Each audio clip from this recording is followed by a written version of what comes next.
The new E450 All-Terrain is the only Mercedes-Benz wagon variant of the new W214 series E-Class to be offered in the U.S.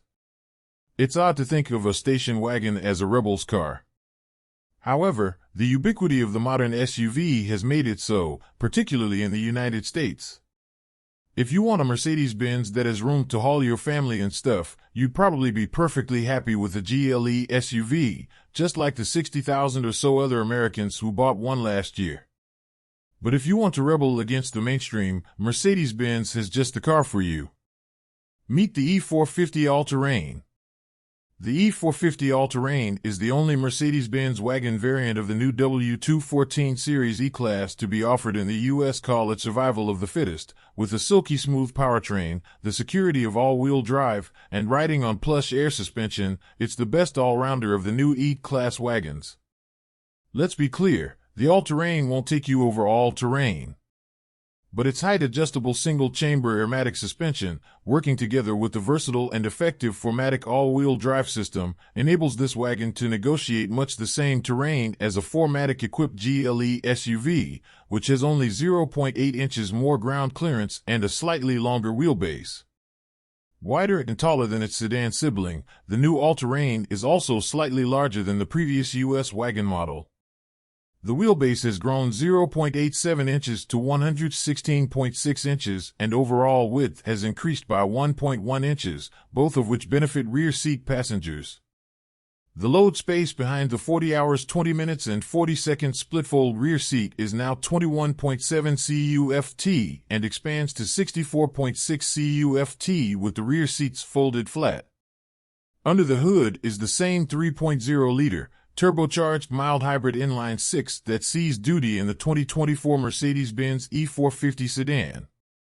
The internal combustion engine makes 375 horsepower and 369 lb-ft of torque, with the integrated electric starter generator unit located between the engine and the 9-speed automatic transmission producing an additional 23 horsepower and 151 lb-ft when needed.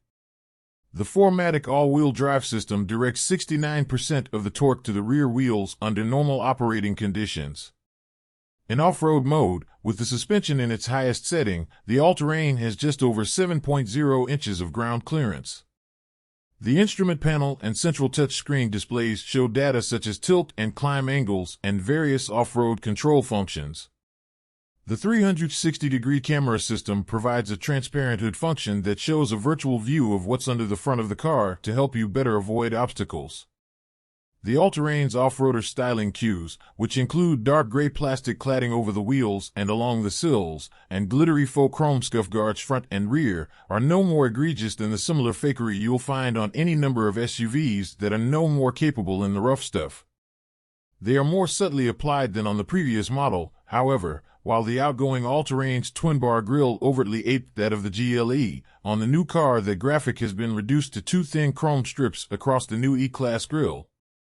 Although the base wheel in Europe is an 18-inch alloy, U.S. market cars will roll on 19s, with 20-inch wheels available as an option.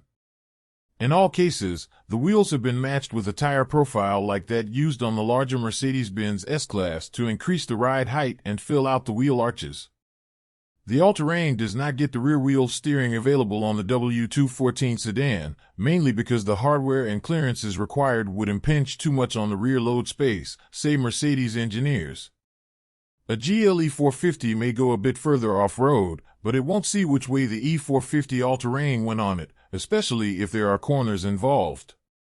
The 11.8-inch difference in overall height means the All-Terrain has a much lower center of gravity than the towering GLE, and it's 439 pounds lighter overall, so it feels much less cumbersome when asked to change direction in a hurry. Lower mass means the All-Terrain accelerates with more verve, too. It's 0.7 of a second quicker to 60 miles per hour, according to Mercedes-Benz own numbers, and brakes with more authority. A smaller frontal area and a lower drag coefficient, 0.28 versus the GLE's 0.29, means it also feels more effortless at highway speeds and is more fuel efficient, averaging 3 miles per gallon better than the GLE on the EPA's highway cycle. Speaking of highway, well, Autobahn speeds, we saw an indicated 142 mph at one point, with more left to come. U.S. market cars will be electronically limited to 130 miles per hour. No, the all-terrain is not a stupid fast canyon carver like its AMG cousins. But it's a load-lugging family wagon that if you enjoy driving, you'll enjoy driving. On top of that, your passengers will enjoy how impressively smooth, comfortable, and quiet it is. On most roads, wind, road, and engine noise levels are such that the all-terrain proceeds with almost S-Class levels of hush. That six-cylinder mild hybrid powertrain delivers a silky surge of thrust, the 9-speed automatic seamlessly shuffling through the ratios, and the airmatic suspension does a great job of absorbing impacts and taming the body motions. The low-profile 285/35 Bridgestone Turanza tires fitted to the 20-inch rims on our test car occasionally slapped hard over sharp transverse bumps. We suspect the 19-inch wheels, with their higher cross-section tires, will be the optimal wheel/tire combo. Issues? There aren't many.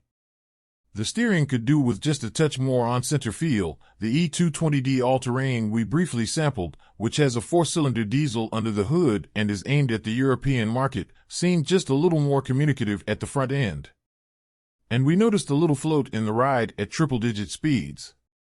Now, that's not a condition you're likely to encounter often in the U.S., but after some diligent and determined research on the Autobahn, we can say that switching the suspension into the sport mode steadies everything nicely. U.S. spec all-terrains will be well equipped. Included as standard for what is estimated to be an MSRP of around $75,000, including destination, is the excellent Burmester 4D surround sound system with sound-resonating transducers that allow you to feel the bass notes of the music it's playing through the seat, and the latest version of MBUX, the functions of which now run off a single processor that delivers improved performance and higher data speeds.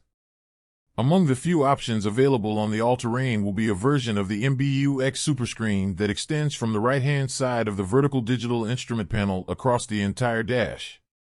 Also optional is an active ambient lighting strip that runs across the cabin and wraps around into the front door trims and can produce light patterns in time with the music playing from the sound system.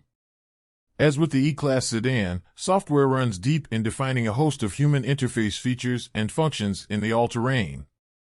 For example, a new compatibility layer added by the MBUX software engineers allows the installation of third-party apps such as TikTok, Angry Birds, WebEx, Zoom, and the Vivaldi web browser, all of which will be available at launch.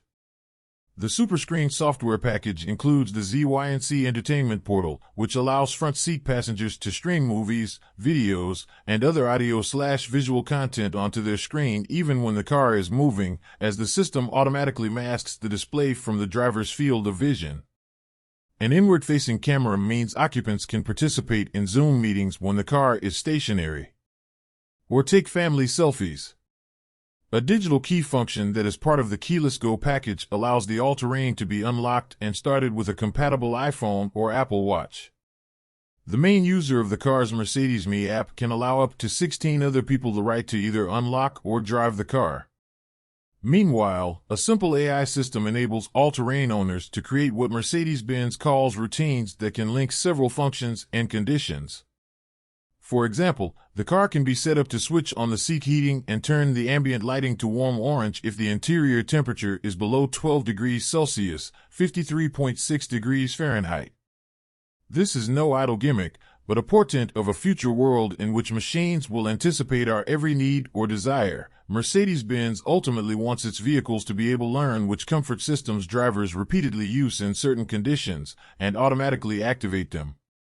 The irony of the Mercedes-Benz E450 all-terrain is that buyers for whom this all-road, all-weather load lugger is all the luxury family car they'll ever need, will walk straight past one to look at the slower, less fuel-efficient, less enjoyable to drive GL E450, mainly because that's what everyone else buys. But unless you really like sitting up high, unless you really need more load space, unless you really must have third-row seating, there's really no reason to buy a GL E450 over the E450 all-terrain. Go on, be a rebel. Yes, friends, we have come to the end of the video. Do not forget to follow and like.